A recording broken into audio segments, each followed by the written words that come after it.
presented by Mahalakshmi Music. सजना रे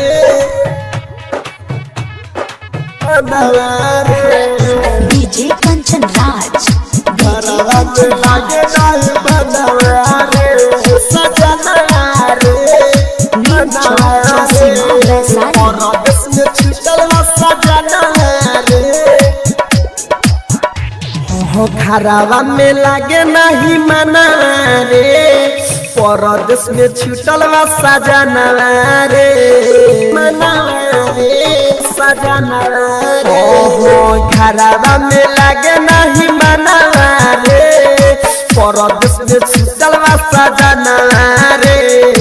कैसे कियाई के तखियाई लागत छुटा जाई दवा रे परदेश में छुटल सजना रे घरवा में लागे नहीं बनवा रे Mahalakshmi recording studio music director Kanchan Raj Neem Chowk Chausima Vaishali घरवा में लागे नहीं बनवा रे सजना रे ओह पूरा हल्ला भइल मत देखो कर फूल के इहे गलती ओह पहले बाटे भूल के पूरा हल्ला भइल मत देखो कर फूल के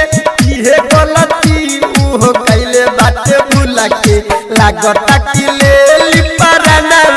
रे लागता कि ले लिपरना रे परदेश में फसल सजना रे परदेश में छुटल सजना रे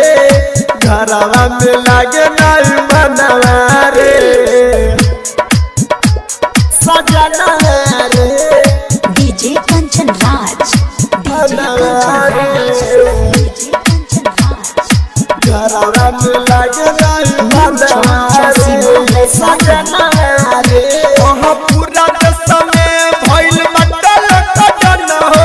इहे बात कहेला चंदू किशन हो पूरा देश में भइल बटल कजन हो इहे बात कहे जितेंद्र किशन हो मनवा में मिले नहीं चना रे मनवा में मिले नहीं चना रे परदेश में छुटल सजना रे परदेश में छुटल सजना रे घरवा में लागे नहीं बनवा रे।